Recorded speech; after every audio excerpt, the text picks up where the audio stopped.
We are live. We are live. Welcome to College Football's Peek Around the Corner with your host, Greg Pflugar. We cover everything in college football because we love everything in college football. And if you do as well, please subscribe to our ever-growing channel. Smash that like button if you like our content. Share the video with your family and friends. Share it with your psychiatrist. Share it with your priest, your significant other. Share this video, this YouTube channel throughout all of your personal media platforms. We sit in the house on the corner of Keith Jackson Parkway and Kirk Gowdy Avenue. Do not be afraid. Do not be afraid to be a PATC legend in your comments in the comments section or your phone calls. This is a Big 12 Media Day call-in show, but breaking news, right before we were coming on live, we were having our big production meeting. It's a meeting of one person. We're having a big production meeting. Breaking news. The CW did strike a media deal with a Power 5 conference. They struck it with the ACC. Holy smokes. Let's get to the breaking news. Then I'm going to get to your comments. We're going to get to your phone calls. If this show was going to be just about Big 12 Media Days, how are you feeling? I got a whole list of comments here in my monologue. I'm going to go through the whole thing. 99% of it had to do with the Big 12. But out of nowhere, cloak and dagger. Yeah, we better put that on here. For those who are new to the show, drink responsible. College footballs, peek around the corner, cloak and dagger.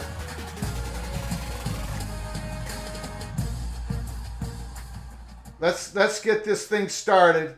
Let's get this thing started. Maria, the moderator, is in the house. Maria, we had to do a live breaking show. Breaking news, honey. I know you're the moderator. I know that you rule with an iron fist. I know that you are not part of the production meetings this afternoon. Cloak and Dagger mug. It's going in. Get your Cloak and Dagger mug at the merchandise store. It's in the description. Go at the link. Take a look. Holy smokes. Holy smokes. Okay. Breaking news. Let's get to the breaking news. The CW network to air games every Saturday through the season. Kickoff September 9th with Pittsburgh playing host to non-conference games Cincinnati. That's going to be being played on the CW. July 12th, 2023, Burbank, California. Breaking news. The CW network announced it has secured exclusive broadcast rights to 50 ACC, Atlantic Coast Conference, college football and basketball games each season through the 2026-27 season. The first ACC football game will air on the CW on Saturday, September 9th, with a matchup between the Pittsburgh Panthers and the non-conference opponent, the Cincinnati Bearcats, with games airing every Saturday throughout the season in the afternoon and in prime time. So these 13 games, ACC on the CW, going to be in the afternoon or prime time every game throughout every week throughout the season. In addition to the 13 football games every year, the CW will broadcast 28 men's basketball games and 9 women's basketball games. These games will be featured in December, January, and February, with men's basketball doubleheaders taking place every Saturday afternoon and women's basketball games on Sunday afternoons. Raycom Sports will produce all games for the CW. So there's a production arm for the CW. It's Raycom. You know, Raycom has had a long history of producing ACC content. You all know that throughout the years, throughout the decades. We are thrilled to be adding the CW to our weekly television lineup for ACC football and basketball games, said ACC Commissioner Jim Phillips. The CW's national distribution will directly benefit our student athletes, teams, alumni, and fans. We appreciate ESPN and Raycom working together and look forward to the partnership with the CW. Breaking news. Now, our take on that is at least twofold here at Peek Around the Corner. First of all, the CW, when they've been talking about being a partner with the Pac-12, we have often said at Peek Around the Corner that it's a better option than many of the other options out there. Of all the options the Pac-12 has had in front of them, other than the major linear network options, the CW for us was much better than a whole lot of other ones being listed. And we took note of that.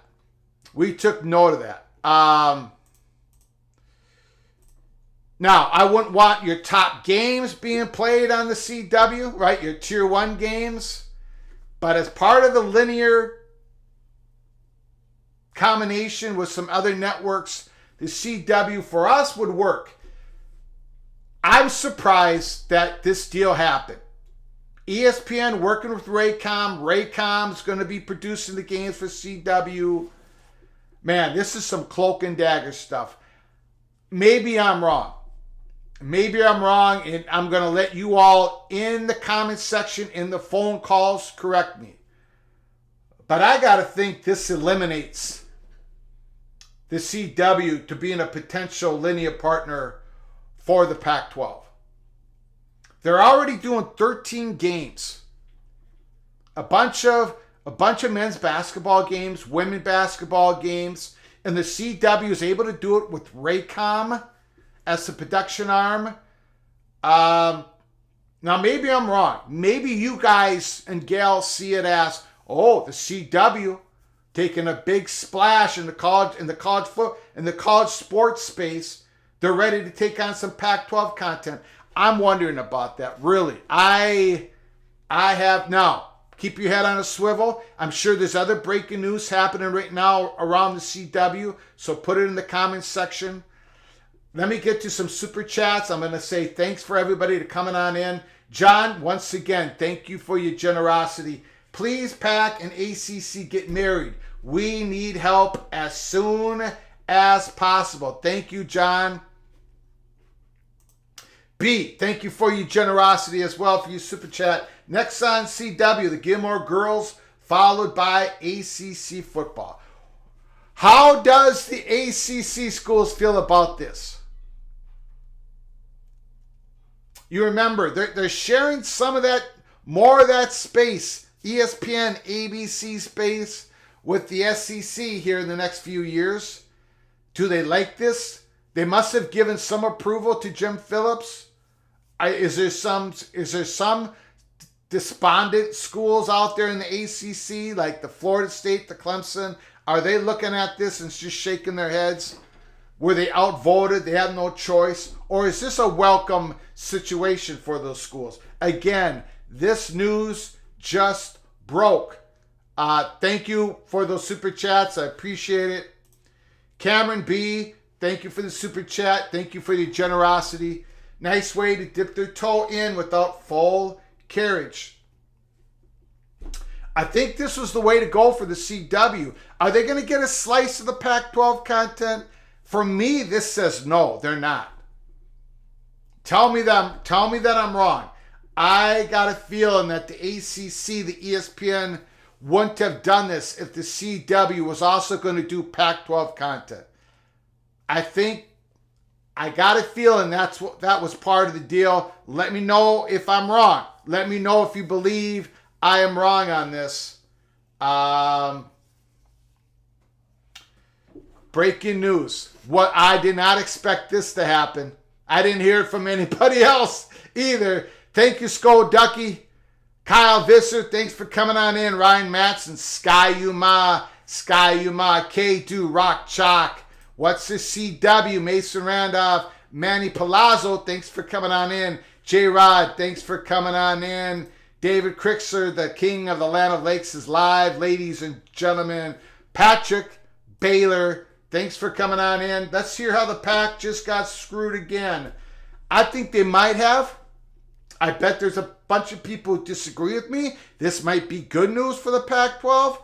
I just don't see ACC agreeing to put content on the CW while sharing that space, this new space, the CW, putting their toes in the water for the very first time.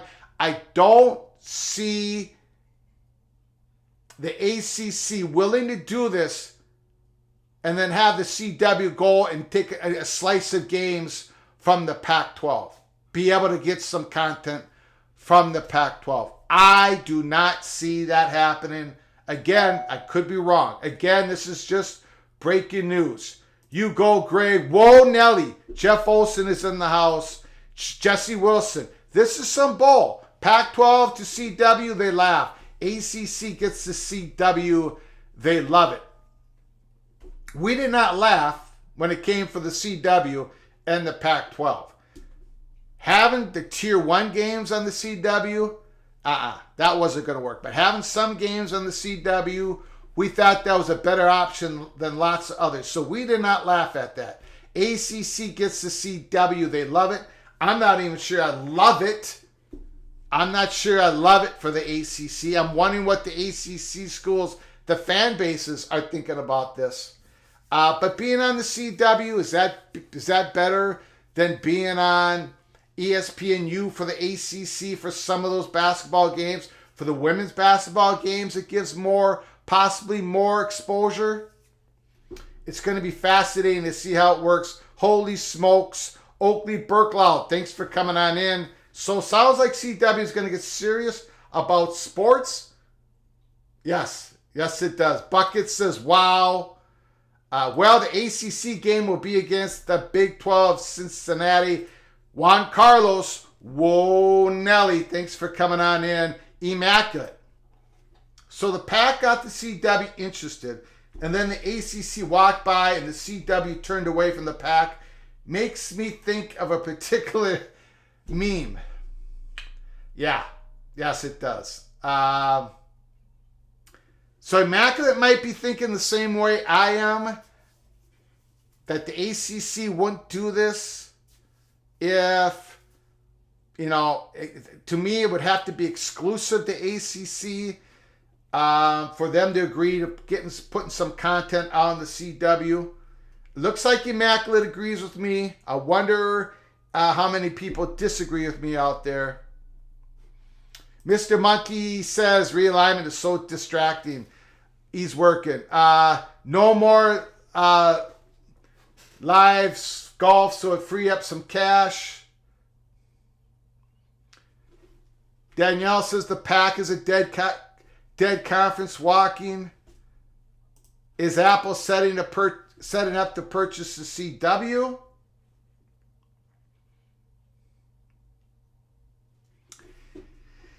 T-Duck Pack brought to you by Apple, the biggest, baddest company in the world. I'm not a big look. If Apple were to announce tomorrow that they're buying some company for linear exposure for a potential media package that they have for, let's say, the Pac-12 or whatever sport. It's not like it's going to happen tomorrow. I mean, those deals take a long time. I'm not a bit... If Apple buys ESPN or buys some of the equity of ESPN, ladies and gentlemen, that's not happening this year. That's not happening next year. Okay? So, what's up, Greg? What's up? What's up, Mr. Sparty? Black Rain. He comes into the house. Omega, my brother from another mother, head on a swivel. Clinton Moses, thanks for coming on in, Omega and Clinton Moses. Pac-12 has rigor mortis. Greg, the deal has to be hurried. Yeah, I don't know. I just, Mo envision Apple won't be buying ESPN. ESPN's going to try to sell some of that equity off, but it's not anything that's going to change anything that's happening right now. George Kliavkoff does not have 24 months. He needs to get something done here real soon. And Apple's not. If Apple comes in on a white horse, it's going to be a streaming partner, or they're going to own the whole thing. I don't think they're going to own the whole thing, but they're going to own lots of it if Apple comes into this Pac-12 TV deal at all. Immaculate says, I don't think this keeps the CW from working with the Pac, but this has Raycom producing, whereas the Pac deal has the Pac-12 producing. I think the CW probably likes this better. I mean, in ESPN, and that's another thing, ESPN,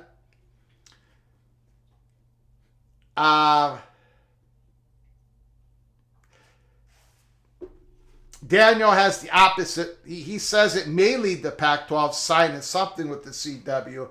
I'm thinking the opposite. We shall see. ESPN has very little interest in Pac-12 content. They lowballed the Pac-12 from the very get-go. So did Fox Sports. ESPN has had a relationship with Raycom. Raycom has taken a lot of ACC games over the last decade. And suddenly, the ACC, not suddenly, I mean, obviously this has been going on in the background for a while. But ESPN strikes a deal with Raycom, producing. Raycom's going to make some money with producing games for the CW. ACC agrees to this. Or maybe ACC didn't agree with this, but they did because Jim Phillips said something positive about it.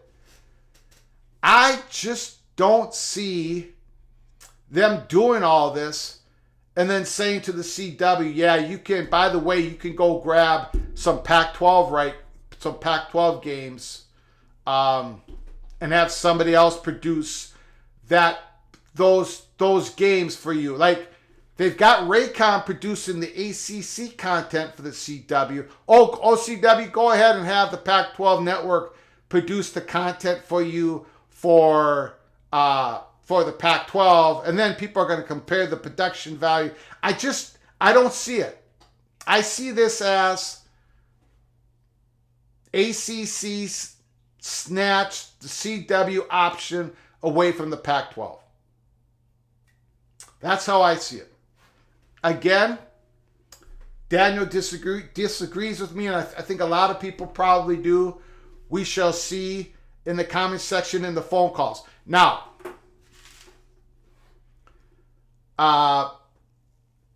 ESPN was sub-licensing to Raycom. They've been doing that forever.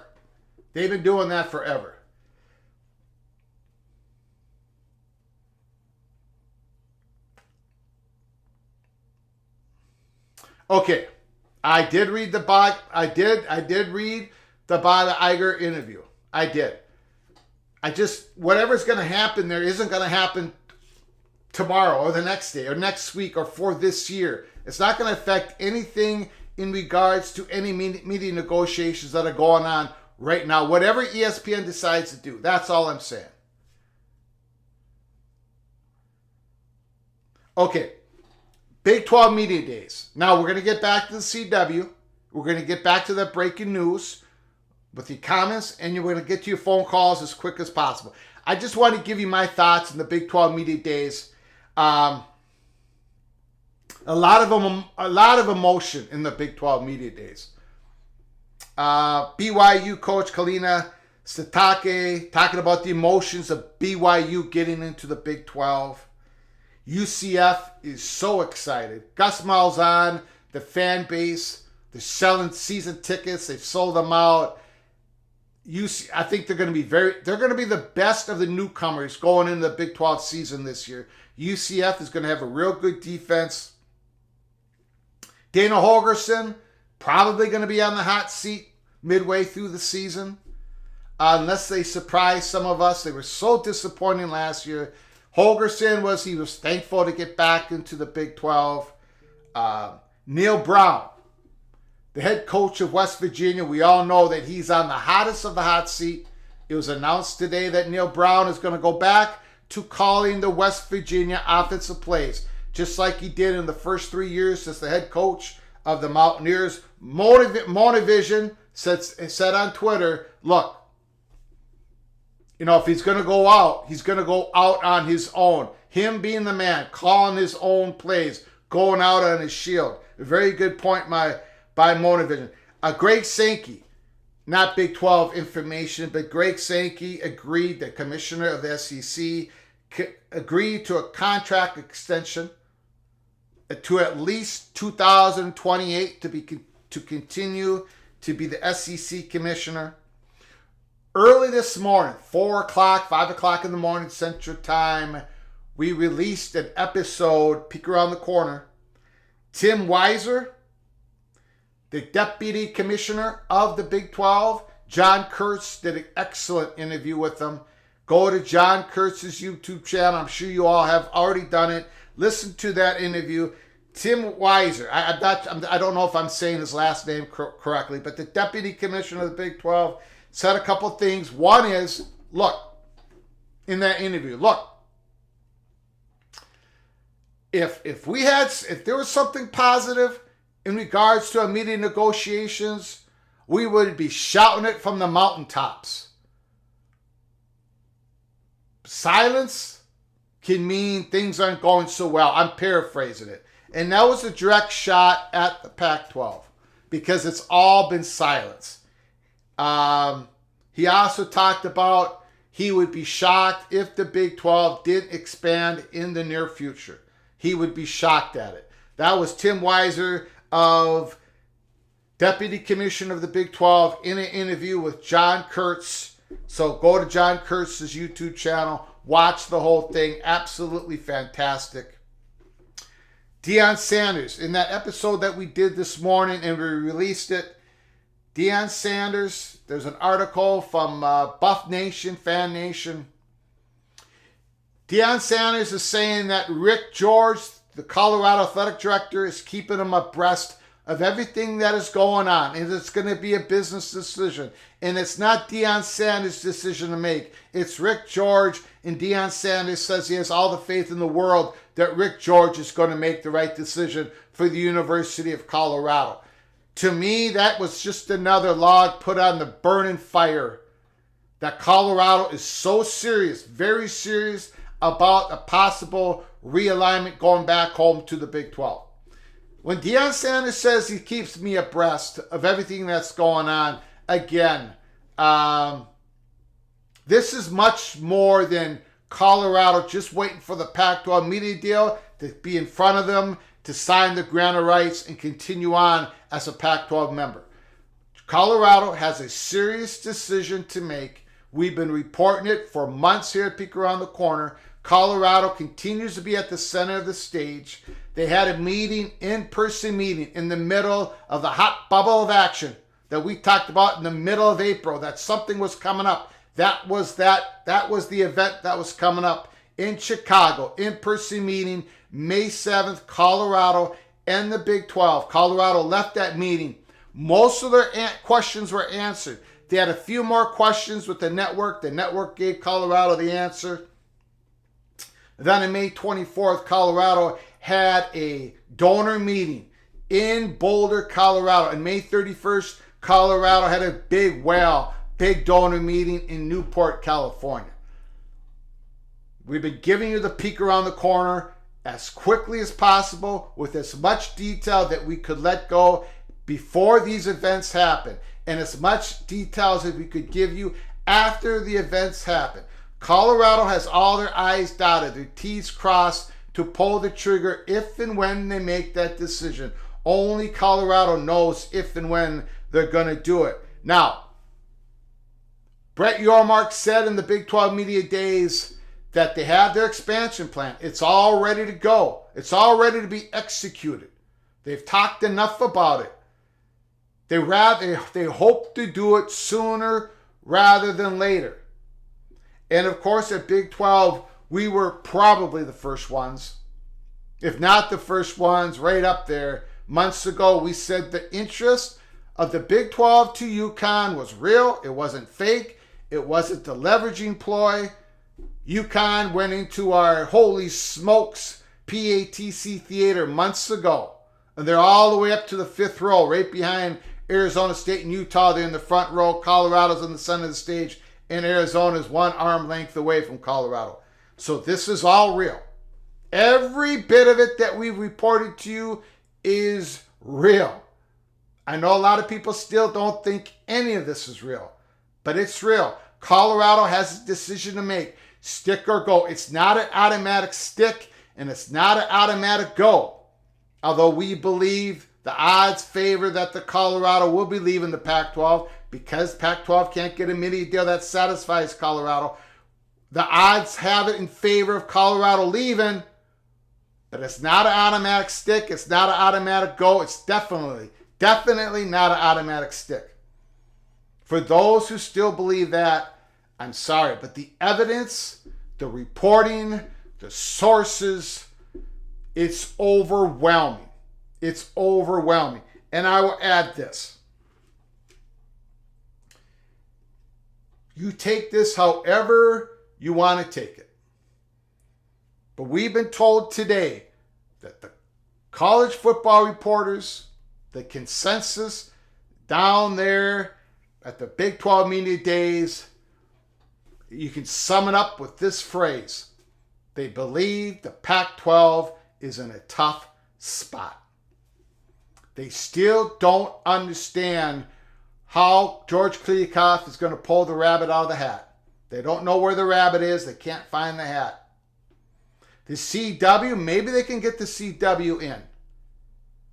But the CW, what are they going to... They can't possibly do their Tier 1 content for the Pac-12. Who's going to be the primary rights holder of the Pac-12 content? If it's heavy streaming, I know there's a couple of schools that aren't going to be for that. So, that's it. That's our monologue.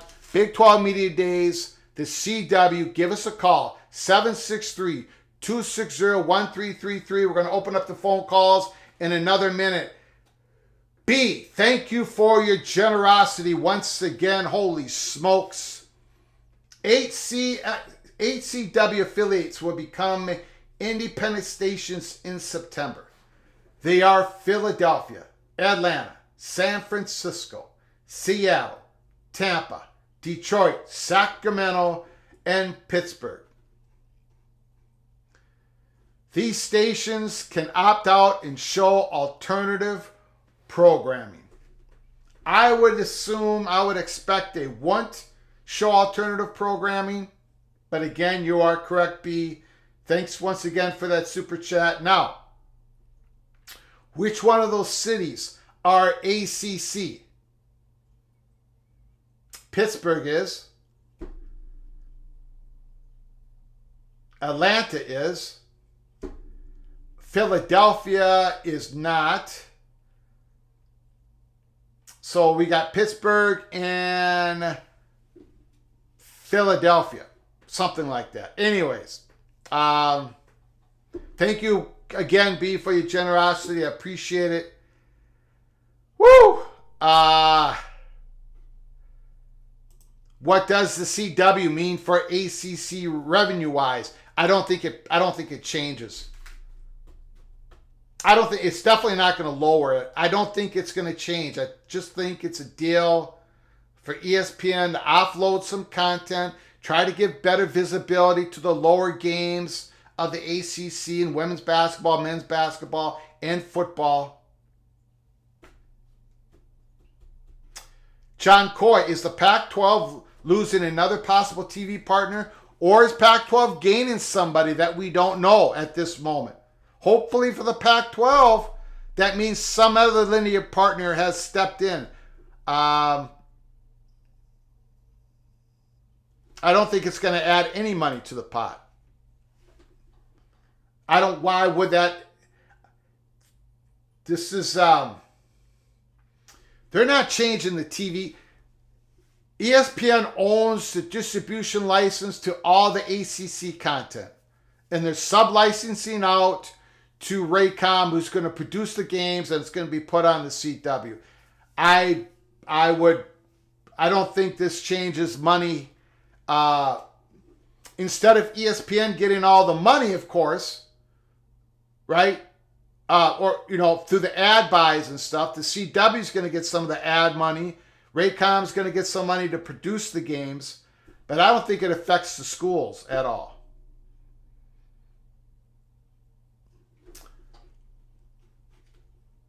Greg, any word on the Colorado Executive Board meeting on July 12th? No word.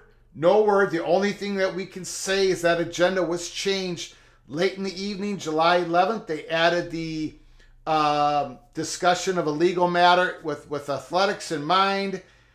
That's going on. That happened yesterday, July 12th. The retreat is happening today, July 13th. The retreat ends tomorrow, July 14th. We haven't heard a word. We probably won't for at least 4 or 5 days afterwards. We shall see. Let's get to the phone calls right now. Lots to talk about. What do you think? The phone lines are open. What do you think about the CW news that just broke? Minutes before we came live, the CW has got 50 games, content from the ACC, 13 football games a year, plus 28 men's basketball game, plus about 13 women basketball games. There's going to be a football game every single week on the CW, sometimes in the afternoon, sometimes in prime time. Call from Ryan Thomas. Ryan Thomas is on the line. Thanks for calling, good sir. The floor's yours. What's going on? Well, I appreciate you keeping us all on the swivel. You're the smart guy from Minnesota, not the fat guy. The fat guy, the fat, not so bright guy from Minnesota. That's more no. accurate. Give yourself more credit. Got it. I mean, regarding the CW thing, Greg, it's sort of I think this is sort of it's a nothing burger altogether. All it is just changing hands. And I don't think it means anything for the Pac-12 because, Raycom and that whole situation with their RSNs being bankrupt, they're in no position to buy the Pac-12 and network, and, unless the Pac-12 network and Raycom are merging, this isn't going to, I don't see the CW, I just don't see them putting on two different games that are produced by two different I don't see it either. I really don't see it either. I'm willing to be convinced otherwise, but I agree with you. Yeah, I don't think CW wants to maintain some sort of quality control and consistency over that. I just don't, who knows what's going to happen. I think that's just an interesting situation, and I'm going to be honest with you. A year ago, and I think it's been pointed out, a year ago the networks told the Pac-12 and the Big 12 to merge, and I think this is probably the only option that Kliavkoff has left. Oh, okay. I don't see a significant linear partner stepping in and paying them what they need, and if they want to go 100% all Apple, that's just gonna basically destroy that conference into a G5. It's just basically gonna destroy it.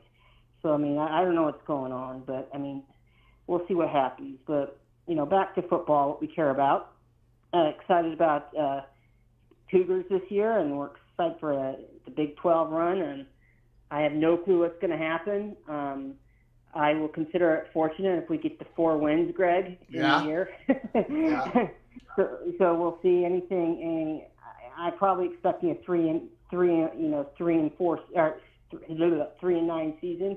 But if anything above that, it is a gold medal in my book. So, but it's gonna be fun to see. It's actually kind of, the Big 12 media days. It seems to be that there's just a lot of energy there, and people are excited. They're doing big things. It's a 2-day event in Jerry World. You can definitely tell the trend of the conferences, and hopefully, I don't know what it is, but hopefully some of these Pac-12 presidents kind of start to realize what the situation is and make a move. At least I hope for the Arizona fans' sake. I think Bobby Robbins being on the executive committee, I'm going to be, I think that's going to be helpful because he's certainly going to let Colorado, Utah, and ASU know the reality of the situation. The rumor is Kirk Schultz, that whole budget situation, an emergency budget meeting at Washington State, was apparently the faculty in the regions upset with the lack of transparency in the athletic budget and other things surrounding that. So and when he was at Kansas State, he had a history of rubbing donors and regents and faculty and administrators alike the wrong way. So, Kirk Schultz kind of has a history of not being a good communicator, and I'll leave it at that, what people want to interpret me as calling him. So, we'll see what happens. But this is just a disaster for them, Greg. I think this is just one less partner off the table for them. And, and Ion, Scripps Sports has already said, the head guy at Scripps Sports actually was on the Monty show a few months ago, and he said they're not interested in doing college football at this point. So, I don't know what's out there. I honestly don't. Warner Brothers Discovery is having financial problems. TBS and TNT are out on there. So, I mean, this is kind of, if I'm George right now, I plan my exit and basically tell the members, go merge with the Big 12. If you don't want it, go independent, Stanford in California. But anyway, thanks for the show. I'll get off and keep up the good work, Greg. And thanks everyone for what you're doing. And by the way, no future Big Ten expansion until Monovision is named the head coach of a Big Ten school. Got it. Beautiful. Thank you. Great call.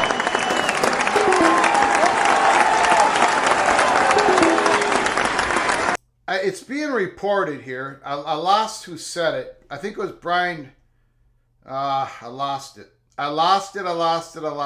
But this deal happened. I lost it. Wait, I can get it back again. Call from head coach in waiting, Monovision. Monovision, I know I always do this to you, but can you just hold on one second? Fine, Greg. Go ahead. I apologize. I always treat you horribly. Okay, Brian Fisher, Fox Sports, National College Football writer, says this. Raycom got a deal done with the CW Nexstar in about a month while we're still waiting on the Pac-12 media deal. So this started and concluded, and it took a month. Boy, that tells you something. So this has not been going on for months. This has been going on for the last month, and they got a deal done. The CW, Nexstar, Raycom, ESPN, and ACC. I don't know if that changes anything for anybody out there, but a month. The negotiations didn't go on for months. It went on for 1 month. Okay, Monovision, the floor is yours. Well, good afternoon, Greg. Good afternoon. I just want to put out there, I don't see Disney selling ESPN to Apple or anybody for that matter.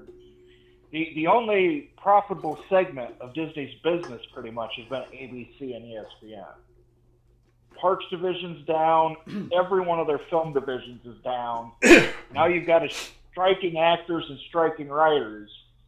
The only thing that's making money for Disney right now is ESPN. All the layoffs weren't due to the fact ESPN wasn't profitable. It was to make up for the loss in profits from every other division. So I don't see Bob Iger spinning off or selling. I mean, they'll do their direct-to-consumer version, but they're not going to sell ESPN. I can't see it. You don't sell the most profitable and, frankly, only profitable part of your business at this point in time to try and dig out the ones that aren't profitable. You go through there and start lopping the heads off of some of those people in film and television that are in the Parks division that aren't making you money. Keeps people who are making you money. Yeah. As far as the Pac goes, we heard it 2 weeks ago, I think, linear concept. Yeah. Linear concept. I still see it being 100% Apple deal. Yeah. Sub-licensing, that's the only partner that they can really put out there, Greg. And I don't know who they're going to who these linear partners are sub-licensing to are, but well, I can tell. I can't figure it out. Is there anybody left? Well, I can tell you this, and this is not news. I mean, it is, but it's not. It's not anything that anybody's going to remember I said, because we all had this perception anyways. We did hear a couple of days ago, peek around the corner. You know, we all consider NBC Universal being completely out of the Pac-12 negotiations. We heard a couple of days ago that USA Network, the owned by NBC Universal, is definitely out, officially out of potentially distributing any Pac-12 content. Now, that's not breaking news because everybody in the chat room figures that was the case anyways, but we just got a bow on that box, right? It was reconfirmed to us a couple different ways that NBC is out. I don't know who's in Monovision. I have no idea, and everybody I talk to has no idea. Nobody has an idea what's going on. Who's left? PBS? I mean, Univision? Maybe Telemundo? CBS Sports. I mean, not CBS, not CBS, but CBS Sports maybe. If your linear concept is CBS Sports, you might as well be on QVC or the Home Shopping Network at that point. I mean, that's not even. I don't think I get that in my basic YouTube TV package. You probably don't. Yeah, I can't imagine how many households have CBS Sports. I've got ESPN, ESPN2, Fox Sports 2, and the Big Ten Network.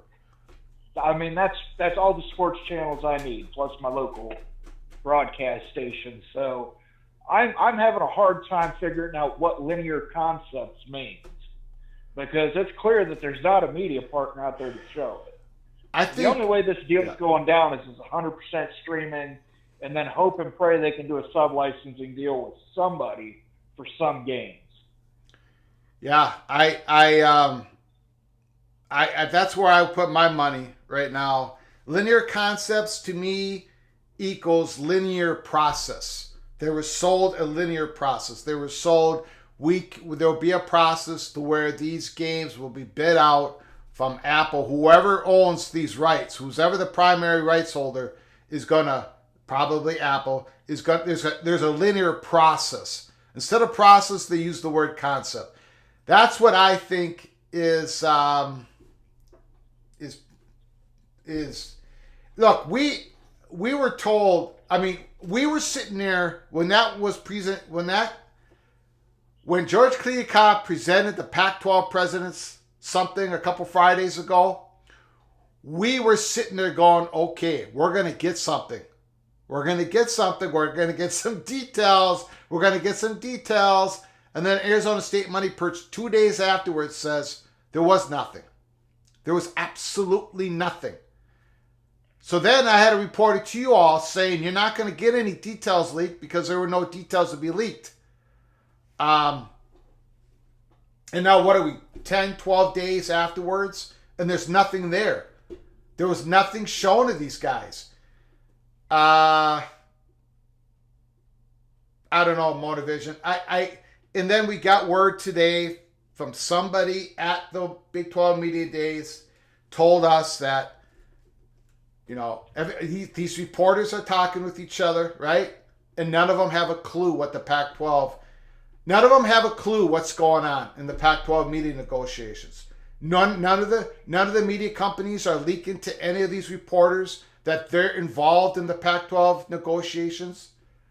I don't know.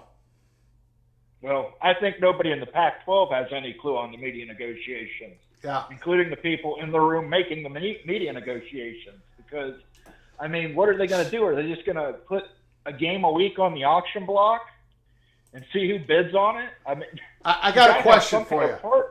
I got a question for you. D5 Terps, thanks for coming in the chat room, D5 Terps. The Terrapin asks a question, or not asks a question, he makes a comment. I'm starting to think Notre Dame football stays independent with a Big Ten schedule agreement, but moves all other sports to the Big Ten. My very strong opinion is they're not moving all the other sports to the Big Ten if they're not moving football. Big Ten will not allow that at all.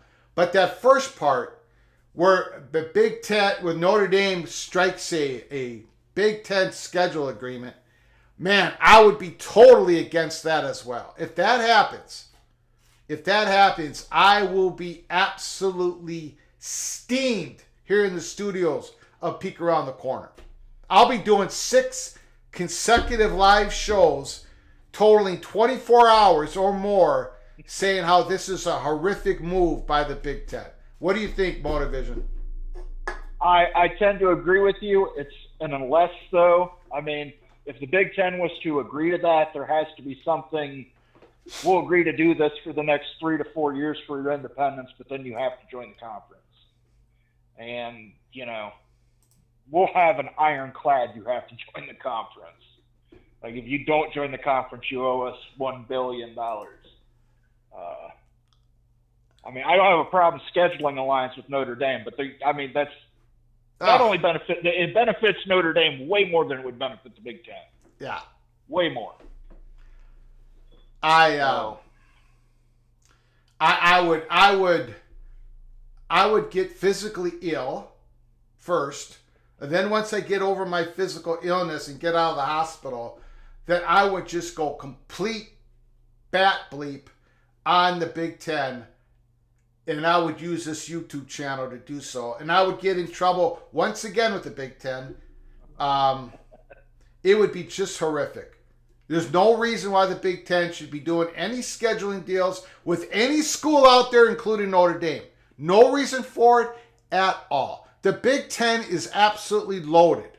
If you want to join the conference, if you want to send in your application, then do so. Otherwise, you'll be scheduled with individual Big Ten schools if they decide to schedule you Notre Dame. But no way, the scheduling agreement, I think, would turn off people. It would turn off me. I would have enough anger to light up the sun for 1,000 years. I agree with you, Greg. I think the Big Ten forcing USC to drop their annual game against Notre Dame is more likely than a scheduling agreement. There's enough, you're right, there's enough brand power that people might be upset that they lose USC Notre Dame every year, but they might be placated by getting a USC versus Ohio State every year, or a USC versus Michigan every year, or a USC versus Penn State every year. The Big Ten has all the leverage in the negotiations with Notre Dame. If Notre Dame wants to stay independent, they can stay independent and play that split schedule with the ACC and Marshall and Southern Arizona State. But no, I've said this on other shows. If you're in the Big Ten, you've got to be all in on the Big Ten. Oh yeah, It's not a pick or choose situation where you can say, well, we want to be in for this or we want to be in for that. I mean, we'll bolster some of our less known sports like hockey by bringing in some independent hockey teams, but we're not going to let people play, I want to be a 50% Big Ten partner, or we'll join, but we're not going to share our proprietary research data. Yeah, none of that's going to happen, but I'll get off here. I've been rambling. Got it. Greg, I don't want to take anybody's time, but got it. No future big expansion until Notre Dame joins the Big Ten in 2029. Got it. Thank you, sir.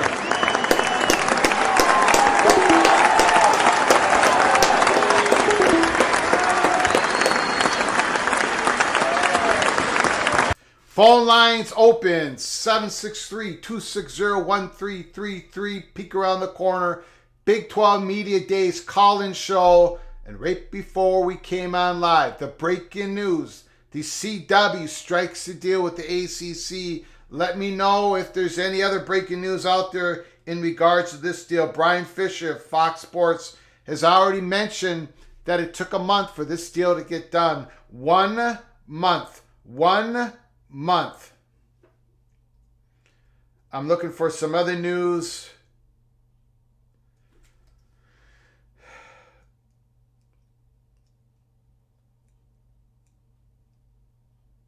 I'm looking at some message board comments. ACC fans on the message boards not very happy.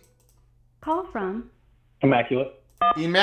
Brian, the floor is yours, good sir. What do you got to say about this situation? Well, first off, just kind of going into the Big 12 days, actually, I found it very interesting. The two commissioners, do you think that this just was a coincidental good cop, bad cop situation, or do you think that they planned that out in advance? Are you talking about the ACC announcing this during the Big 12 Big media? 12, the Big 12 days. The the way. Are you talking about like fourth level cloak and dagger type of stuff going on? Yeah, your Mark was very, pinned up, very corporate speak about it, very not saying anything, and then his deputy commissioners out there just throwing bombs. Like the one he threw at Texas just made me laugh. But I hardly laugh that much when I'm watching the video. Like, hey, they just want to lose to SEC teams rather than the Big 12 teams. I mean, yeah, that was about as big of a shot as you'll get out of a guy that high up. Yes. I don't know. I don't know if it was good cop, bad cop. I don't know this Tim Weiser. I don't know if that's how he normally talks. Maybe that's how he normally talks, Maybe that's just his personality. I don't know enough about him to know if he was playing a role in all this. It was something... That interview with John Kurtz was not something that I was expecting. So it was a shock to me. He's a Kansas State guy, it sounds like. So maybe their connection there, the Kansas connection really kind of loosened them up a little bit. I'm not sure. Yep. But that was interesting on that one. Yes. Also, have you seen the Joel Klatt interview of Ryan Day? I saw some of it. It was a long interview. It was like 40 minutes, wasn't it? I don't know if it's that long, but Joel Klatt, it could be. Joel Klatt kind of does this thing where he takes his podcast to them and does an interview. It's more like a podcast style interview. But sure. If you could stick through the whole thing, there are some tidbits in there that I had to chuckle a little bit. He's given a little bit of a view into what gets talked about at that level for the future and what's coming. But well, what do you think? What do you think? What I can say one thing. Okay. He makes a comment. He kind of has this little smile where he slides out of it. He's given a little window. He says, "I'm really looking forward to home games in December." And someone might take that to mean that he's talking about the first round games in the new tournament because they have home games. Yep. But here's what I see is he really going to be excited about either losing a conference championship game or not even being in the Big Ten championship game? Because that's what he's saying. Because it's only the first round games that have home games, if I'm not mistaken, right? Yeah. I remember him saying that, and he smiled when he said it. A big smile. Yeah, I saw that part. I saw that. I'm like, did he just cue him in on conference tournaments? Because that's the only time that he really should, as the head coach of Ohio State, be happy about a home game in December. Because otherwise, it means he lost the conference championship game or he didn't even get into it. Wow, that's some very good work on your part, Brian. I did see that. It did not register. I remember the smile even. He was sitting on the left side of the screen. Klatt was sitting on the right side. It was very pointed. It was a very pointed comment that he threw at Joel. I'm going to have to watch that again. I do remember it. And logically, what you're getting out of it makes sense. I'm going to have to watch it again. Pretty interesting, Brian. Pretty interesting. And this type of stuff is common talking place between those types of coaches at that level. They hear things from the guys up above them saying, this is where we're going. Just, Yeah. He didn't say it because he can't. The conference tournament, Jim Harbaugh talked about it years ago. Uh-huh. And before that, it was Mike Hollis, the Michigan State athletic director in the Jim Delaney years, who was Jim Delaney right-hand man. He said publicly one time, he said 16 is our sweet number, is our sweet spot. And he mentioned possible conference tournament, like a semifinal game. So this has been being discussed for years and years and years, and maybe we're getting to that point. Pretty interesting. Yep, but it doesn't. But that's why it's interesting now because they've gone too far with the national tournament for it to be that and a conference tournament. My opinion. Yeah. Maybe they find a way to do it, but that's why I say don't be surprised if you see that thing pared down. We'll see. I was just wanting to bring that up because I found that to be a very interesting interview. You do have to get through a lot, but there's a few things in there to catch some nuggets. Well, the conference tournament, if it ever happens, which I think it will, would be your 10th conference game. It wouldn't add a game to you. It would not add another game to your overall games that you played during the year, including the playoff games. It would be a previous non-scheduled 10th conference game, right?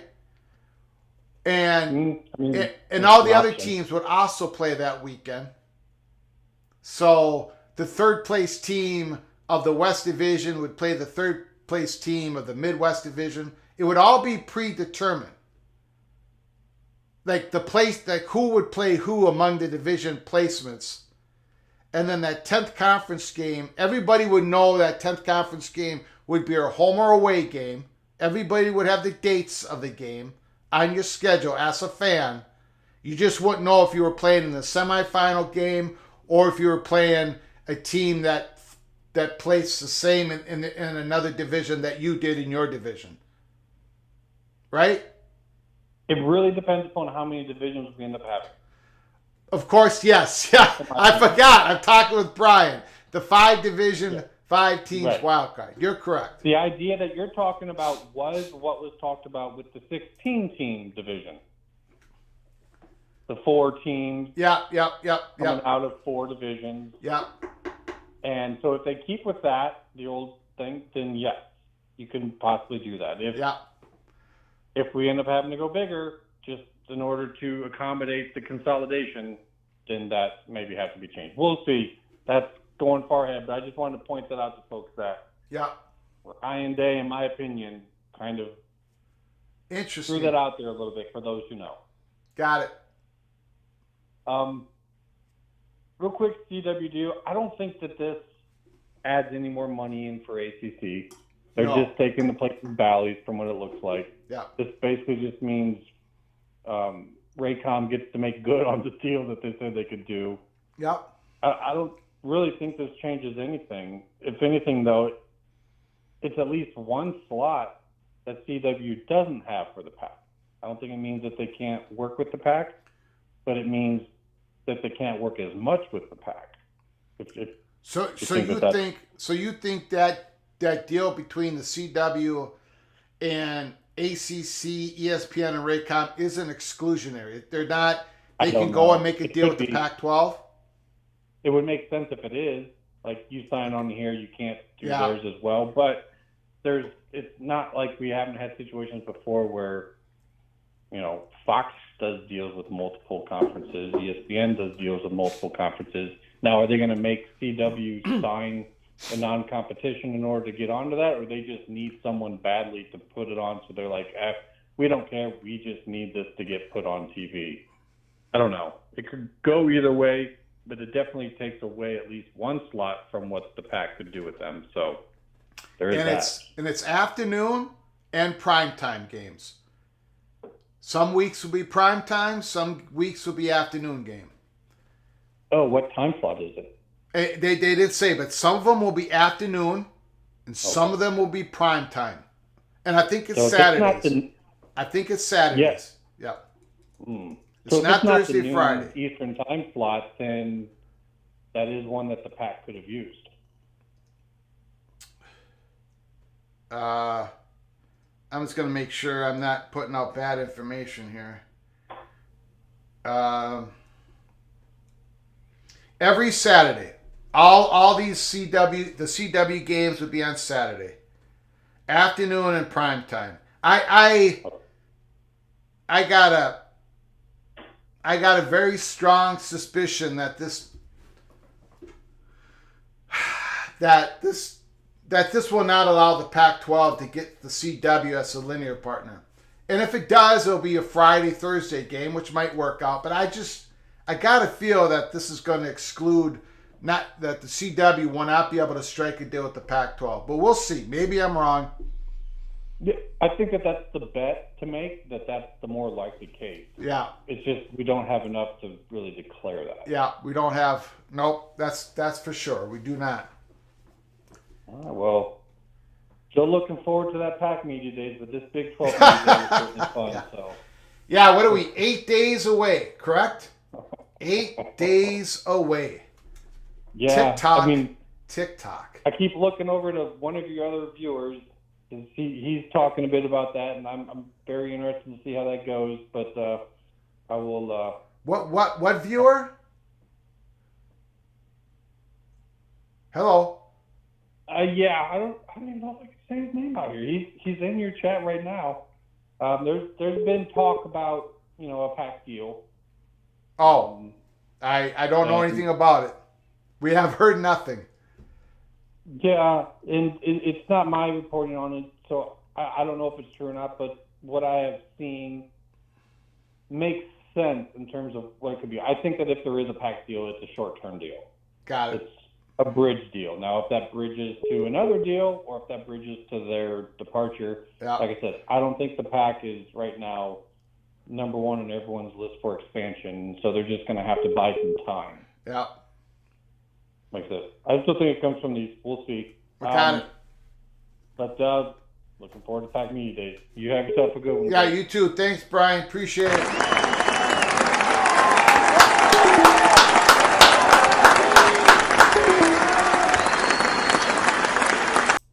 Great call by Brian once again. Monovision, Big Ten, is opening no doors until 2026. Great for Trojan, says it could be setting up for a doubleheader on the CW. I don't know. I mean, so one of the games on the CW would be produced by Raycom and the other one would be produced by the Pac-12 network? I don't think so. Call from Soap, the floor is yours. What do you got to say, Greg. good sir? Hey, I just wanted to kind of throw my 2 cents in on this conversation about the CW. It either, and specific to the PAC, either it has nothing to do with the PAC, or it has everything to do with the PAC. Okay. Those are the only two choices.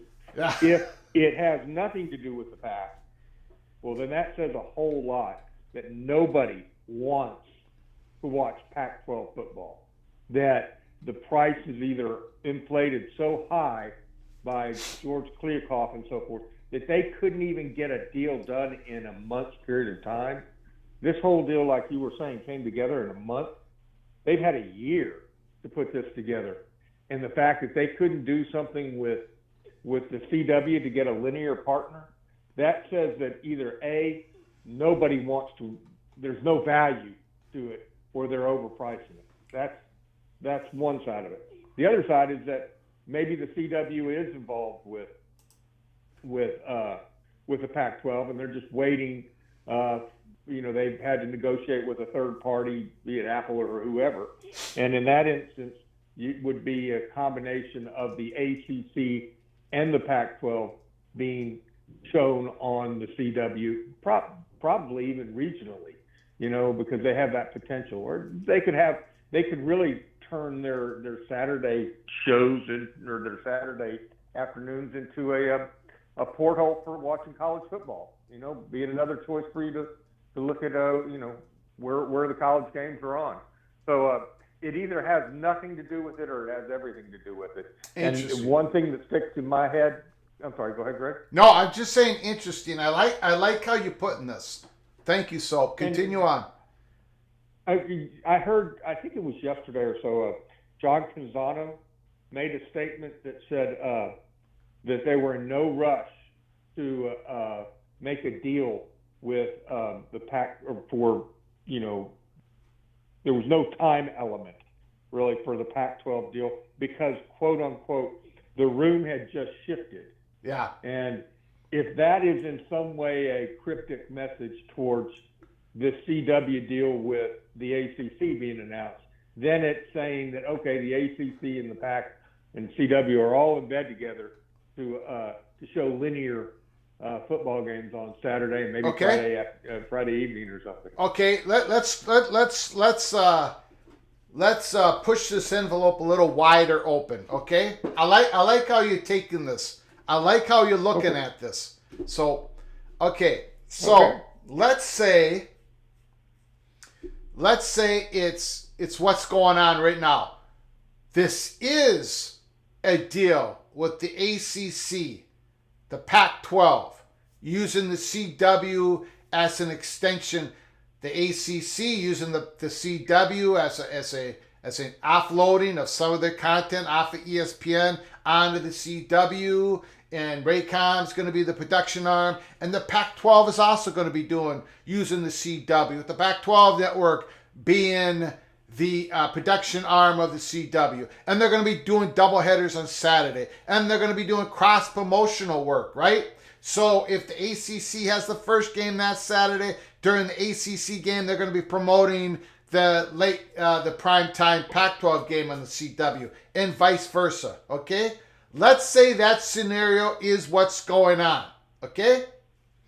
We got the announcement 2 hours ago from the ACC, from Raycom, from ESPN, from the CW. What is stopping the Pac-12 from jumping on this and going, and we also have a deal with the CW, and the Pac-12 network's going to be a production arm, and it's going to be every other Saturday, sometimes afternoon game, sometime evening game. What is stopping the Pac-12 from announcing this? Okay, maybe it's because their deal isn't done yet. The whole complete package isn't done yet, so they wouldn't make any announcement. So my big question is, if this is what's happening, why don't the Pac-12 leak it that it's happening? Leak it. Okay, so the question that you're putting forward is, why haven't we heard something about this? Well, in the last 2 hours, just put something out there. Use John Canzano. Use John Wilner. Use somebody, say, you know what, John Wilner, you know what? We're also doing this with the CW. Just put it out there. Just saying, just say, hold on, the Pac-12 might be getting into this. We haven't heard anything. Not that I've seen. Since I've started the show. The Pac-12. Well, you bring up a great point, Greg, and I hate to narrow it down to two simplistic points.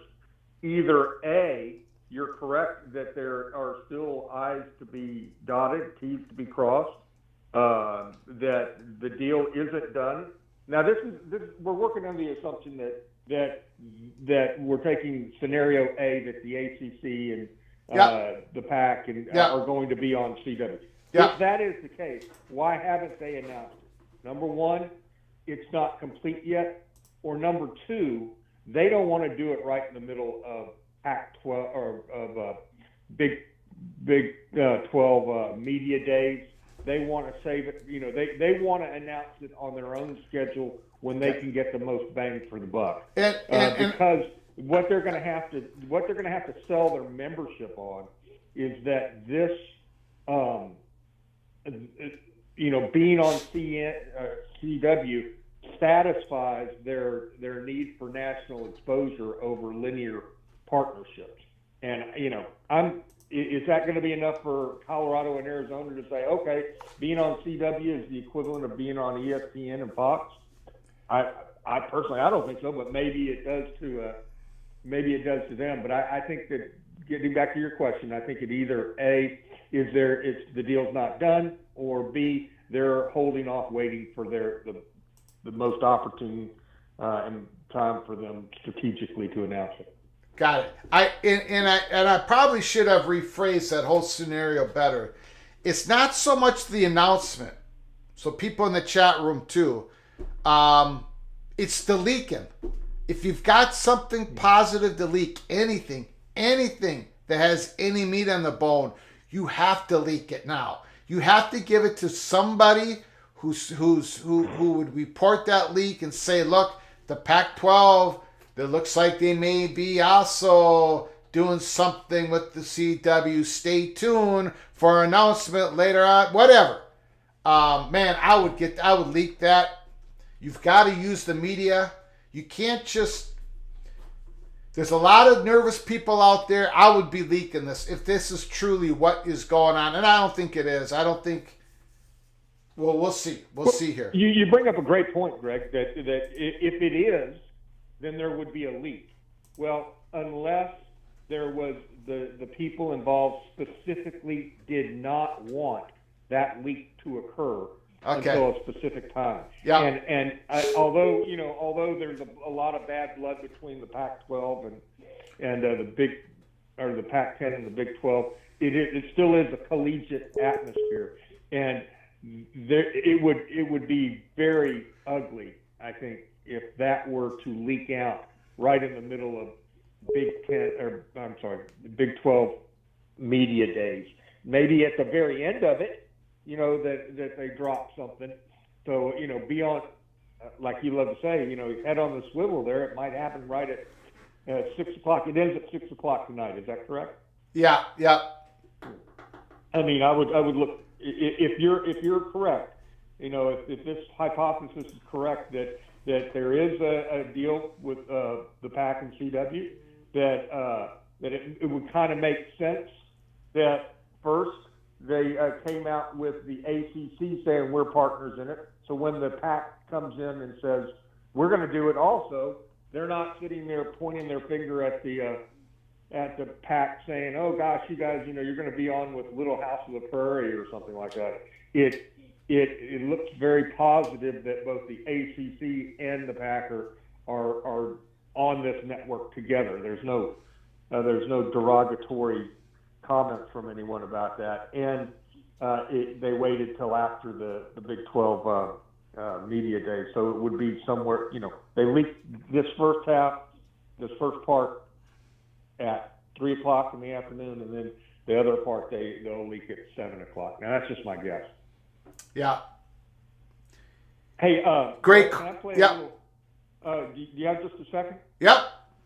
Okay, I'm trying to figure out. I was very disappointed that they didn't make a point of asking all of these players, coaches, and directors about their schools, who their schools' new rival would be, or in the Big 12. And I mean, it's easy to say Kansas and Kansas State, but who's going to be Texas Tech's new rival? Is it Oklahoma State or U of H? Yeah, like who's going to be their end of the year rival game, right? That's what you're asking. I think Baylor and BYU. I mean, there's already some history there, but who's UCF's rival going to be? Yeah, I can see West Virginia and Cincinnati. So I don't know. I just you could take a minute to run down that list of who you think. I maybe not. This show's not the time to do it, but who you think would be an appropriate rival for each Big 10 or Big 12 member. Thanks for. Yeah, okay, I'll do it. I'll get you off the line and I'll go through it real quick. Thank you, sir. Hey, thank you. I appreciate it. Appreciate it. Best to the family. Great. Yep. Thank you. Great phone call. Thank you so much.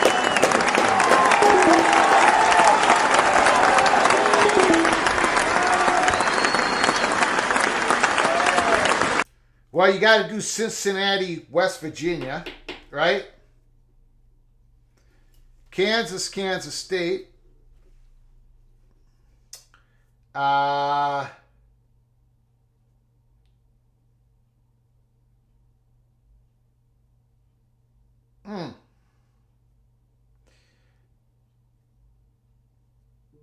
guess you would do TCU, Baylor, Texas Tech, Oklahoma State. I would go Baylor, TCU, Texas Tech, Oklahoma State. Man, that's a tough one because now I got BYU with Iowa State. Whew, I don't know. Put down with the last season. Mason Randolph says Texas Tech, Oklahoma State. J-Rod has Texas Tech, Oklahoma State. Call from. There's a flag on the play, Greg. Got it. There's a flag on the play. Western Civic, what's going on? The floor is yours. Hey, you know, I can't see the chat there, Greg. You know, if you haven't been censored on YouTube, you're suspect at this point. At least if you're talking about anything serious. No, man, there's a penalty flag on the play. Has this phrase crossed your lips since you went live?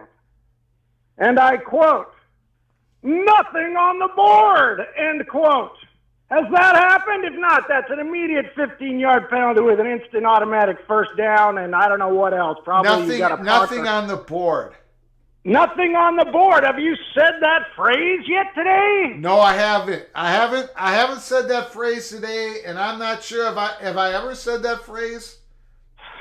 Well, Brett Yormark said the phrase, and he said it yesterday, or was it today? Yesterday, a big media days. You know, this whole embarrassing Zuby self-immolation thing going on, where you had Yormark over there on the BYU Sports Network, where they're going, "Have you found us a mountain partner yet?" Oh my goodness, it's just embarrassing. And then Homo was on there. This is not going to end well for Homo. Let me just say that. This is not going to go down well. Giving up those schedules for this. Have you found us a mountain partner yet? Anyway, if they find one, it's going to be UNLV or Boise State.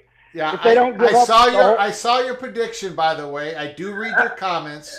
You predicted UNLV. Well, anyway, he said it. This is what he said. If you haven't heard it, not his deputy talking about some fantastical expansion to the West once everything happens. No, Brett Yormark himself, in direct response to the question, "Do you have a mountain partner for us yet?" said, "Nope, nothing on the board."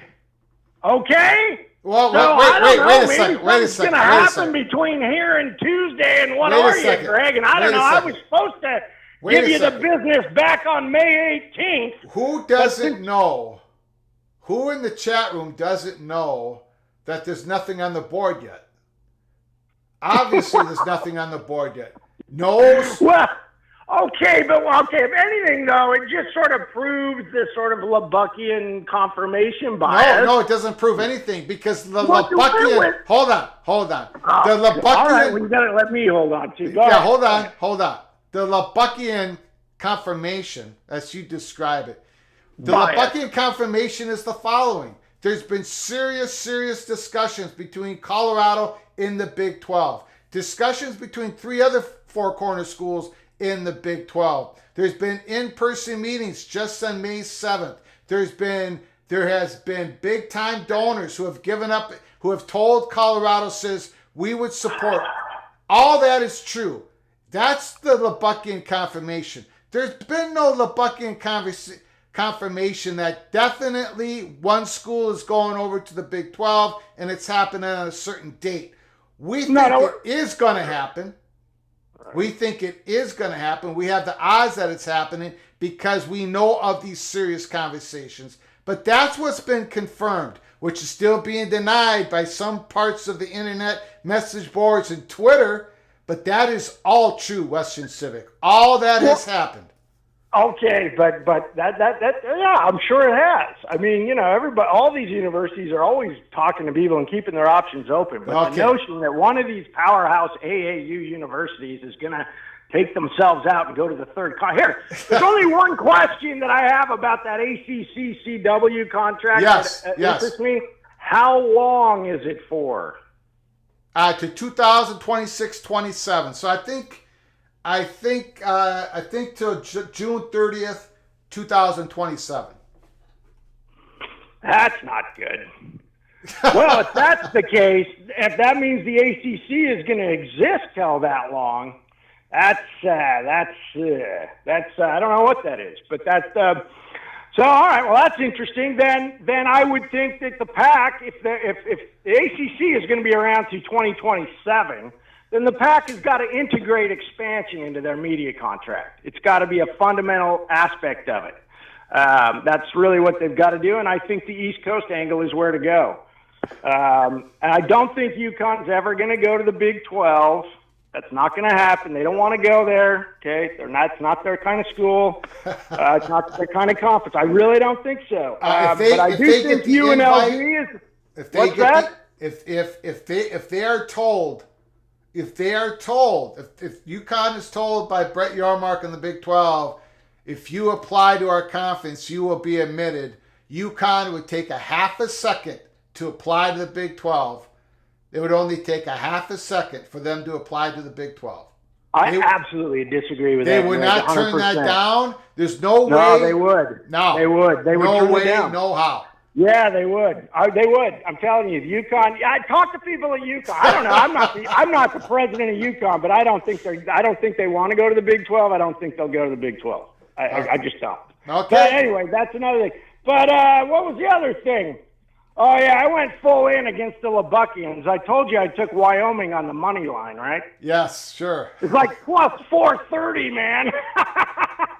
It's like the greatest. Anyway, you don't have to put much on it. You can have a lot of fun whistling at Lubbockkians on opening day. Got it. And if you keep, anyway, look, I'm needing tickets, man. If we keep this up, we get through packed media days, and there's nobody going. I'm going to start calling up asking for tickets. Got it. All right, man. Thank you. Great call. Thank you, Western State. Annual playoff flexibility remains the key, and that's true for conference tournaments as well. Got it. No more war.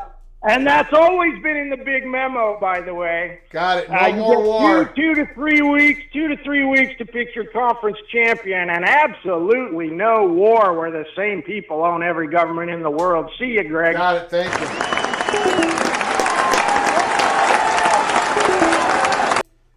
Alex Larson, thank you for your super chat. Nobody cares about AAU's status in a sports league. I wouldn't say nobody. A lot of people care about if you are a large research university, if you're a successful research university, and if you are, most of the time you have that AAU status. But thank you so much, Alex, for super chat. I appreciate your comment, appreciate your donation, your generosity to the show. There was a comment here. John Coy, of course, UConn wants to come if they get the invitation. They are coming, and I lost the comment that I wanted to highlight. Call from Nathan Brown. The floor is yours. I'm sorry, I did not get the name. Nathan Brown? Yes, sir. This is Big 12 Mafia? Yes, sir. Holy smokes. What's going on, sir?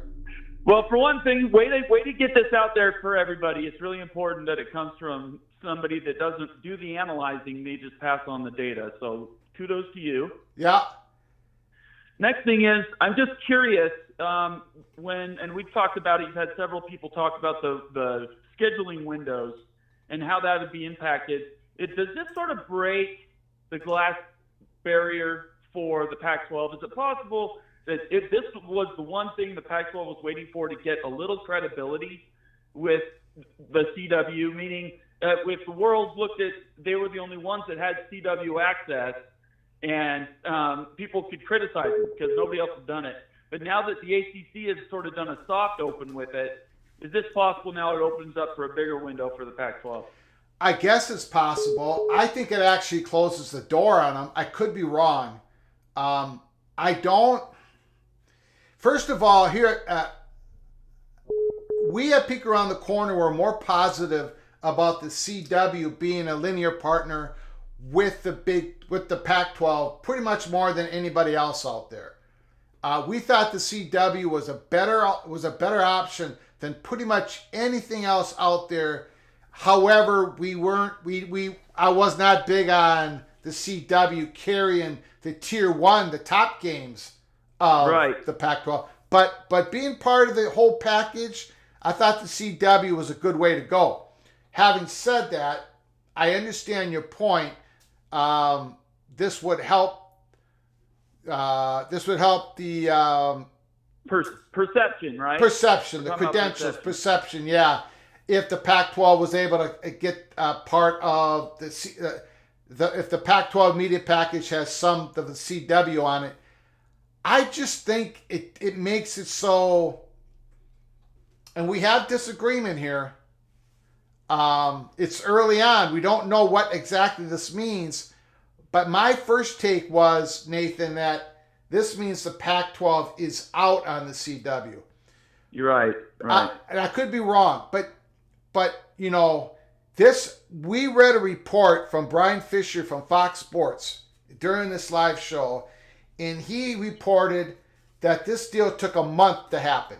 1 month. Right. Okay? Right. So would ESPN, who's had this relationship with Raycom over the years, would they get in on this deal? Would they agree to offload some of the ACC content onto the CW, have Raycom be the production arm of the games that are shown on the CW, and given the CW the ability to go distribute Pac-12 games, Right. with the Pac-12 network being the production arm of the Pac-12 games? I don't know. First, in my brain, and I could be wrong, I'm leaning heavily that the CW, that they won't be allowed to do Pac-12 games. Right. Okay. I see what you're saying. But you know, we had Soap. We had a great caller, Soap, who called in and said, "Well, maybe it's the opposite. You know, maybe they'll have double headers on Saturday." We saw that the Pac-12 game. The ACC games. Some of them will be on the afternoon on Saturdays on CW, and some of them will be on Saturday night. Right. Maybe the Pac-12 takes the opposite each week. And that's kind of what I was thinking. Is look, we all know about the alliance and what kind of a joke it was. The Big Ten was always double dealing in the back for their benefit. I don't say that as a negative. They were looking to protect their own groups. But the ACC and the Pac have tried over the last year to fashion something that would work. This is the closest thing I can imagine to a scheduling agreement, right? And if they did this soft open, which they already have a deal, so the perception doesn't change. If they now the Pac-12 comes in, oh well, the ACC's doing it. So if we put our tier 3 or tier 2 games, you know, the one out of the 5 games on a weekend, they do one game. That just means you really just need the premier linear partner to sort of be the front end, and you know, they'll probably roll the Pac-12 into just production. I could see them doing some sort of a Frankenstein type of a thing. If you read Sam Bradshaw's article the other day, which was brilliant, by the way, it broke all these options down, and I'm kind of thinking some sort of a Frankenstein relationship that they get a deal. It's 25. Let's just say 25 million. It's enough to keep them together, but it's not enough to sustain them past 2026.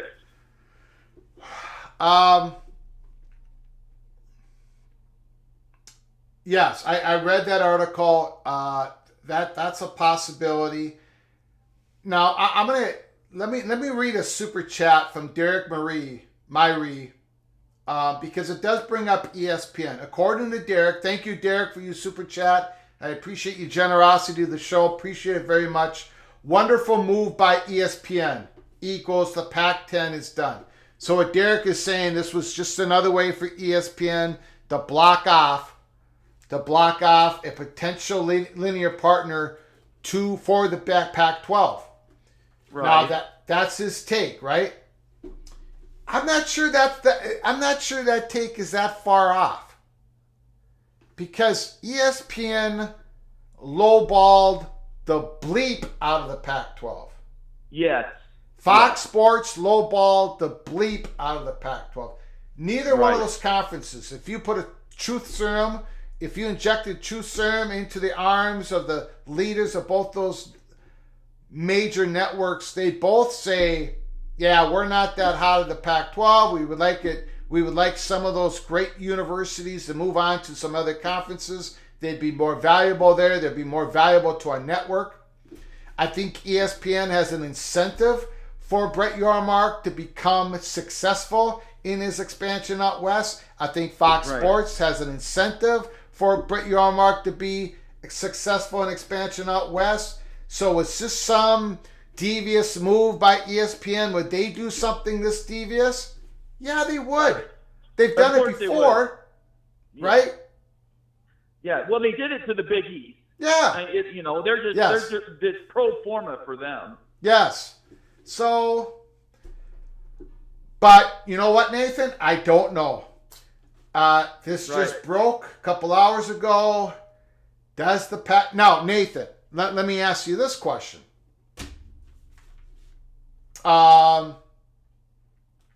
Let's say this is a start of a deal that the ACC had. The ACC now is on the CW, and the Pac-12 is going to be on the CW. All this is coordinated, right? Right. But the Pac-12 can't announce it yet because they don't have the rest of the package ready to go. They can't announce it. Right. What is stopping the Pac-12 from leaking that this is potentially part of their media package? What is... Yeah. So Yeah. sorry. Go ahead. No, go ahead. Go ahead. You know where I'm going with What I was it. just going to say is, I think that's been the argument all along. You mentioned this deal happened in 30 days, right? Mm-hmm. These deals are not that complex. The Big 12, yes, it was a re-up, but they had theirs done in less than 5 weeks, and that's the entire package. The idea that it has taken this long to get a deal put together, cobbled because Apple is this monolithic entity, they're out of their brains dealing with them, seems crazy to me. It's never, common sense has always made this look stupid. So, in my opinion, I think you're right. I think that this does close the door, and you have your sources. I have now a few sources being in this a little while, and they've told me that ESPN, once they were denied one time, they don't come back for a second bite.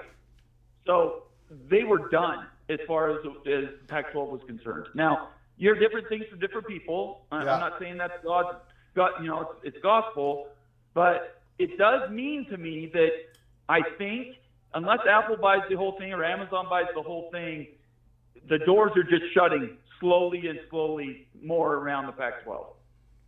Yeah, well, Amazon is not gonna do the whole thing.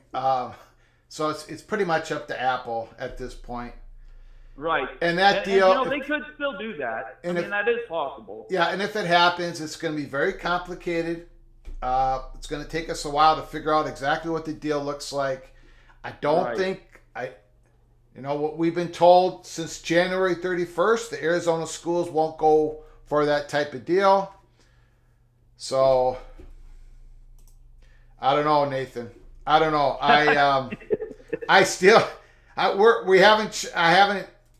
We at Peek Around the Corner haven't changed our position since February 24th.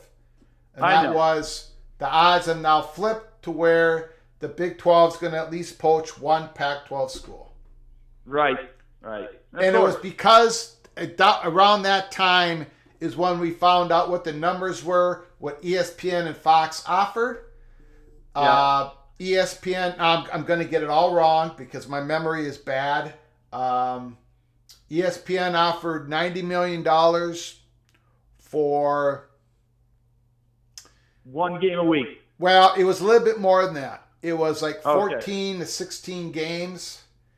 Fox offered $50 million for like 16 to 18 games, which was going to be the tier 2, which was going to be the second pick every week. So that was about $140 million.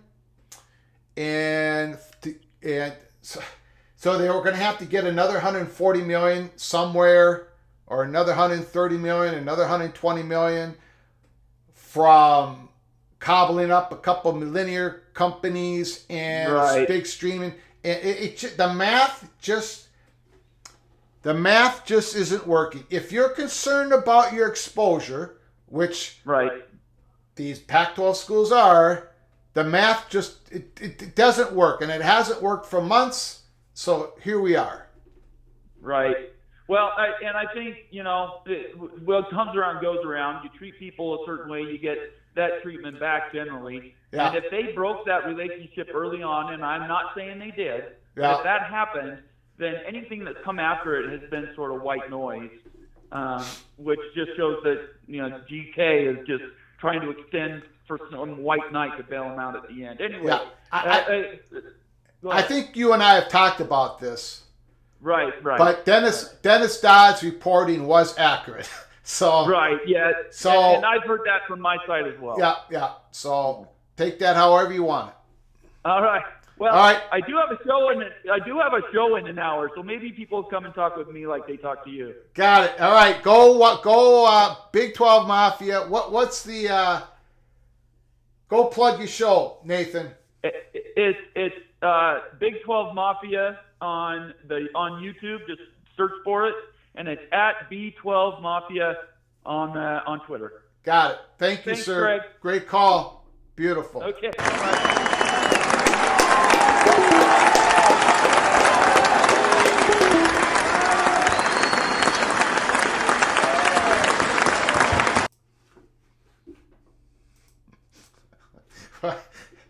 Okay. I shouldn't be laughing, but Brandon, I have to give it up for creativity in the PACT chat. Brandon, PAC, not far from games being shown via court reporter sketch.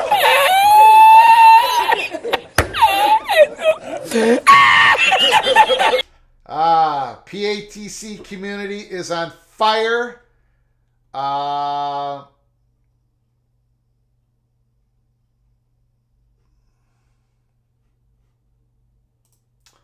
I don't know.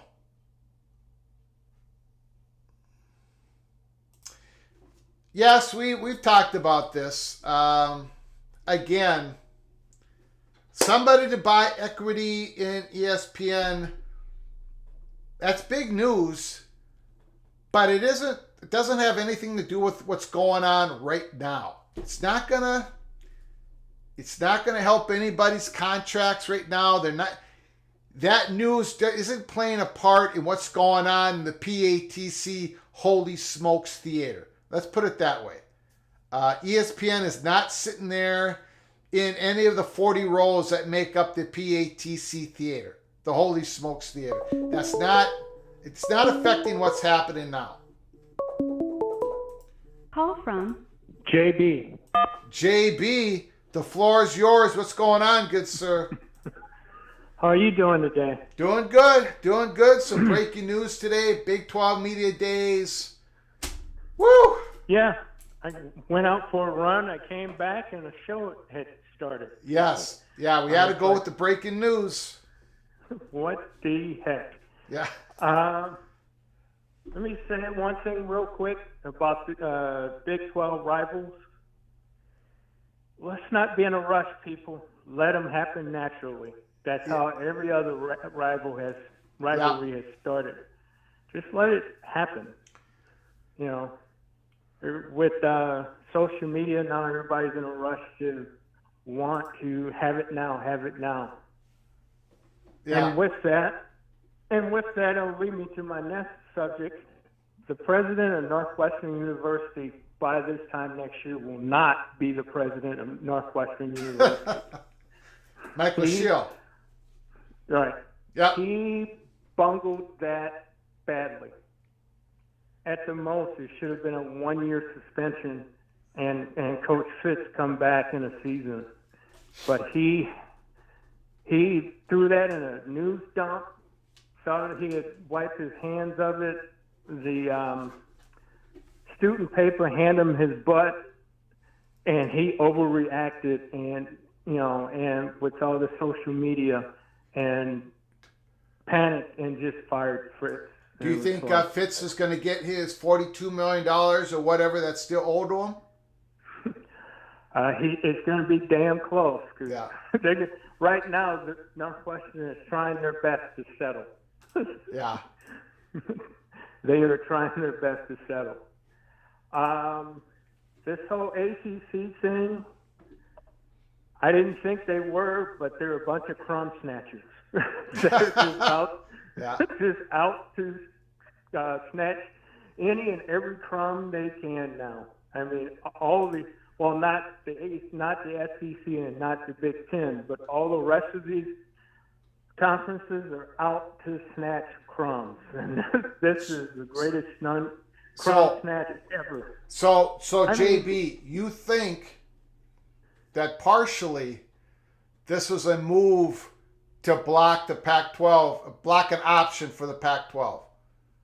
I don't know if it's that. It could be, or it could be a partnership or whatever. Okay. Because at one time there was the alliance, and Yeah. those were 2 of the 3 members of the alliance, and the ACC wasn't the one that shivved the Pac. Well, I mean, I'm sorry, I'm a Big Ten guy. I shouldn't say that. Yeah. Anyway,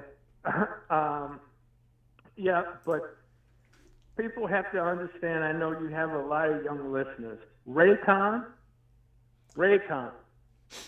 that was the channel that put college games on when I was a teenager, and I'm 61 now. Yeah.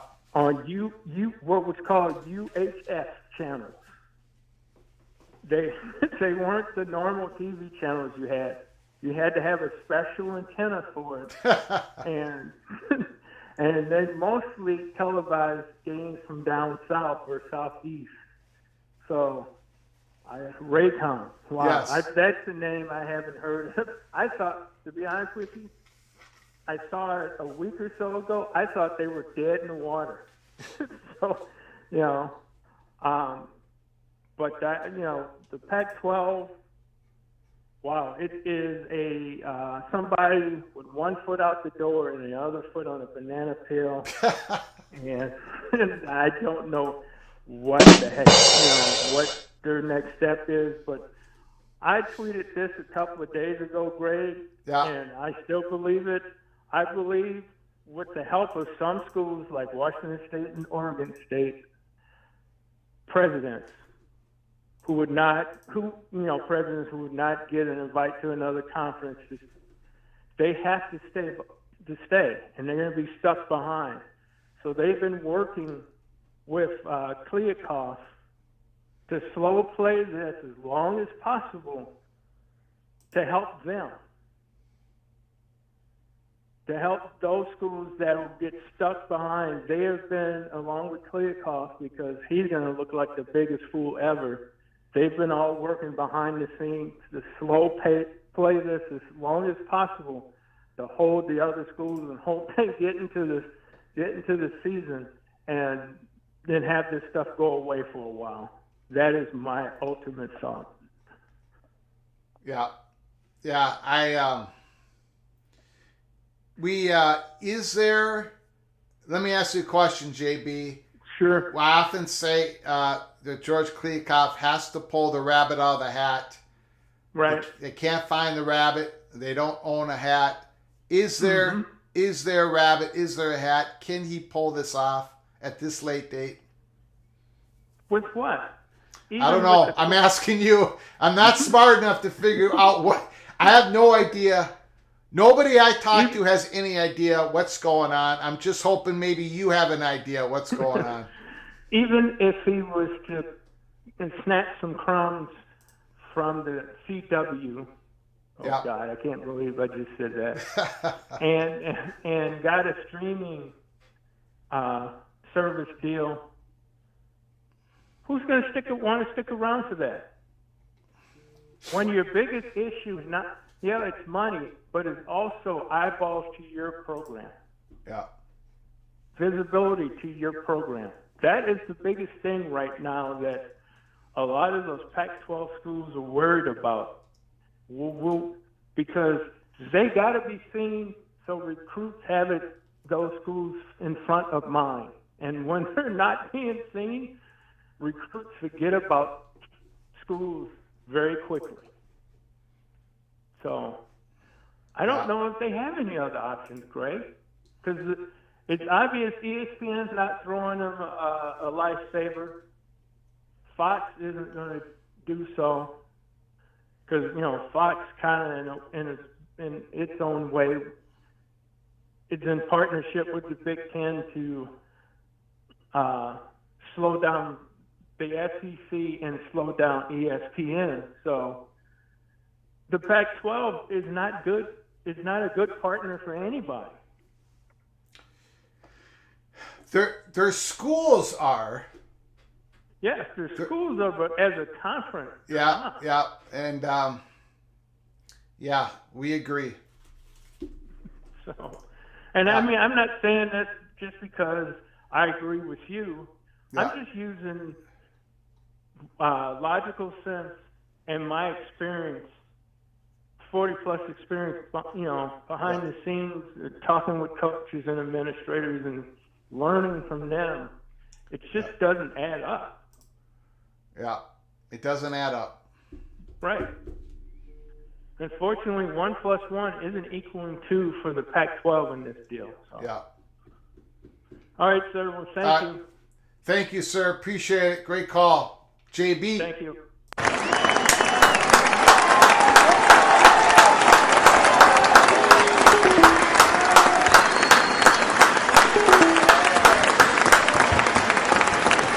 All right, if you're new to the channel, and you like college football as much as the PATC community loves college football, subscribe to our channel. Make sure you subscribe. You get notified of our upcoming live show episodes, and you might as well follow along with us at Flug Empire on Twitter, because sometimes we give you all a heads up when we're going live, and we always, after we do a live show, we put out a tweet saying here's a live show we just did, and the episodes, we say we released them, we dropped them. So follow us, subscribe to us on YouTube, and follow us at Twitter account Flag Empire.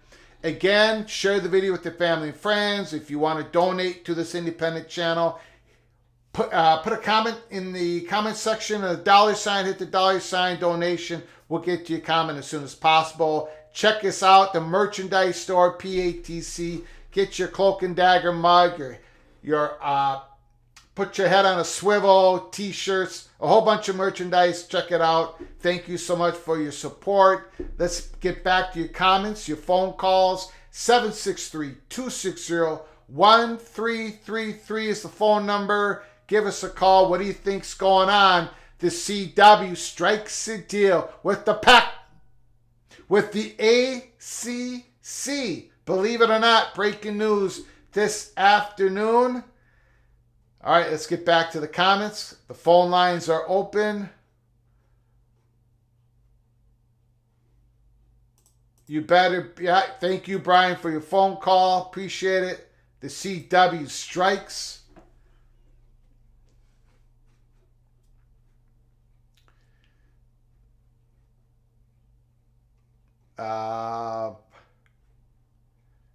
Why don't you like flour tortillas? I'm not allowed to eat flour tortillas.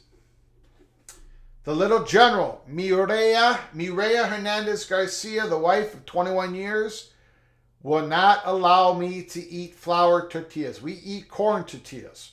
Where she's from, in the streets of Mexico City, it was corn, corn, and corn. Flour. They didn't eat burritos. There is no burritos in Mexico City. Out of the 32 states in the country of Mexico, there's only a couple states that really even know what a burrito is. No flour where my wife grew up and cooked. So here in America, in the United States of America, in our household, it's corn tortillas. Flour is not available. It is not allowed. It's not even about me liking or disliking flour tortillas. It's all about corn tortillas in the Maria Hernandez Flugar household.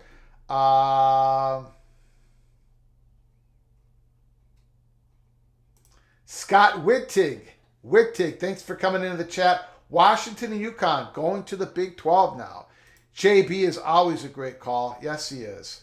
Yes, he is. Fantastic call. Golden Gopher. I'm not sure what T-Duck is trying to say in the chat. No one watches Northwestern.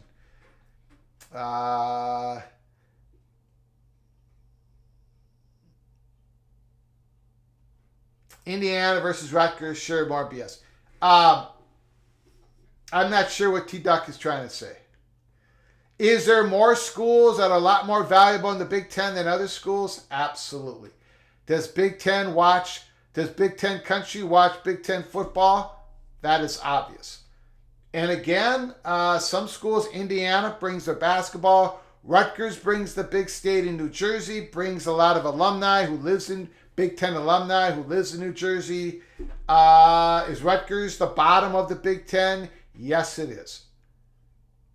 But those 14 schools now becoming 16 schools, the total composition of those schools are valued at a pretty high dollar. And Ohio State Buckeyes, the Michigan Wolverines, the Penn State Nittany Lions,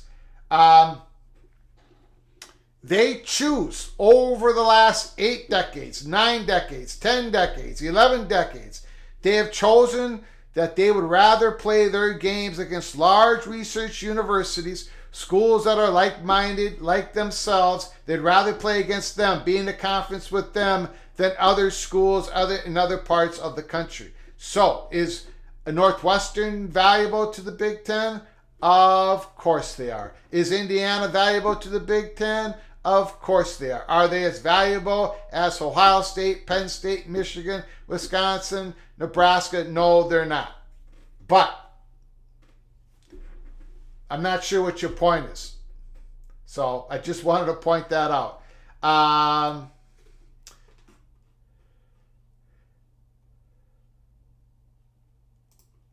Bubba Bryant. So Flug, side note on the pack with other sports like D1 hockey. Arizona State enters the NCHA with North Dakota, etc. So that will keep Arizona State out of Big Ten for all sports, I would assume. I don't think Arizona State has been. We've talked about it, Peek Around the Corner. I talked about it on Flug Empire Twitter. Arizona State was never really targeted by the Big Ten when it comes to having that program join the Big Ten Conference.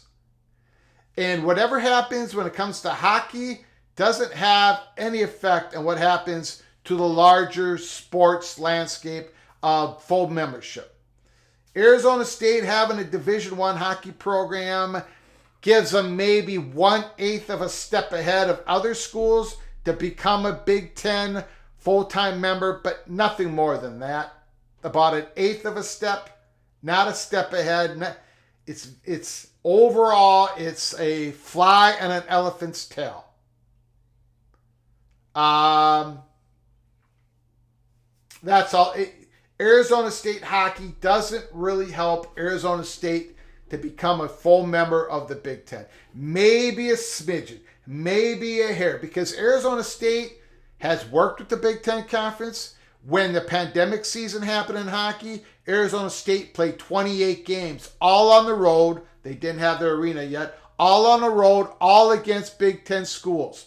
So the Arizona State program, hockey program, the athletic director, Ray Anderson, worked closely with the Big Ten to make sure Arizona State men's hockey had somewhere to play every weekend.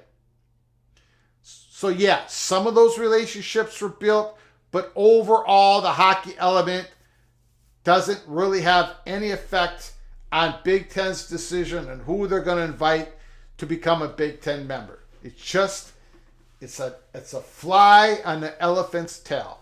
So, having said all that, Arizona State hockey being in a different league would never exclude Arizona State from getting an invite for the Big Ten. But then on the flip side, it doesn't make them more valuable to the Big Ten either. That's my honest answer to all that. You got it. No problem.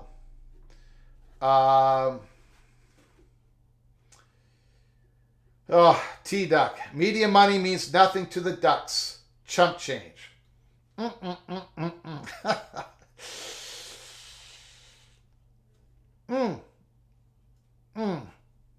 T-Duck, that's not chump change. If you're $30 million, $40 million behind a Big Ten school each and every year, after 6 years, you're suddenly about $200 million behind. $200 million is not chump change. $200 million is what your donors are going to have to to put forth just to close the gap, that's not chump change. That's not chump change. And the money advantage is only going to grow with the schools that have it, with the schools above the stratification line that we call the PATC. Those schools are going to be able to utilize that money advantage more than ever before because we're getting into the era of direct deposit, direct money coming from the schools and conferences to the student athletes. So it's not chump change. That's why Oregon is doing all they can. They keep swinging away to join the Big Ten. And also the exposure. Yeah, that's not chump change. Alex Larson, Arizona State has 0 shot at Big Ten membership. Yeah,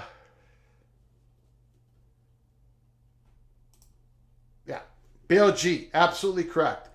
Big Ten fans watch Big Ten football. Big 12 fans watch Big 12 football. That's not what's been happening in the Pac-12 for the last decade. Let me check something here. I just got a note.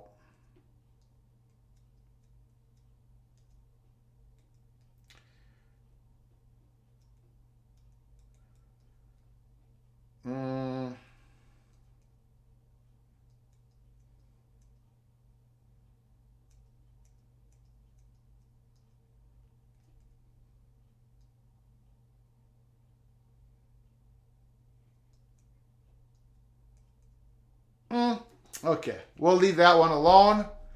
Don't have anything confirmed. Tony, tough Tony, Greg, when are you going to make your week 0 picks? I need to fatten my wallet. A week before, sometime in August, second to the last week in August. And Tony, it's not going to be Greg the Cooler this year. It's going to be Greg the Heater. So you got to jump on board. You got to jump on board the fat guy from Minnesota because we're going to kill it this year, Tony. Don't go opposite of me. Do not go opposite of me. Not this year.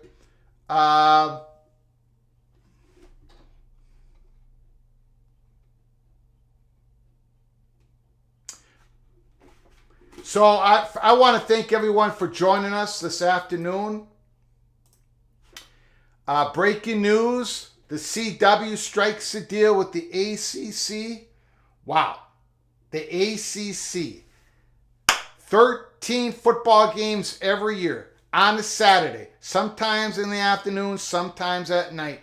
28 men's basketball game every year. 13 women basketball games every year. Those 13 women basketball games are also going to be being played on a Saturday. I believe it was November, December, and January games, I believe. So there it is. Now, what does that mean for the Pac-12?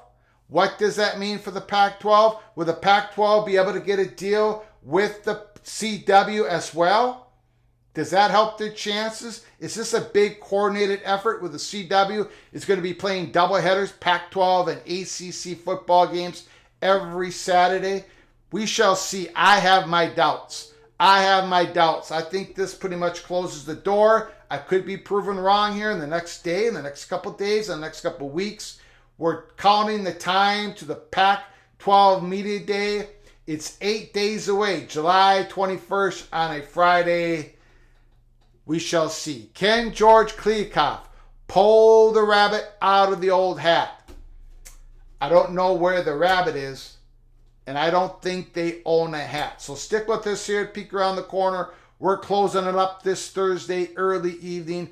Thank you for all joining us. If you're new to the channel, please subscribe to this ever-growing channel. Share this video with your family and friends. And please, before you leave, smash that like button. Before you leave, smash that like button. It helps us with the algorithms of YouTube so very much. Until next time, from all of us at PATC, to all of you, please, you all take great care of each other. Thank you so very much.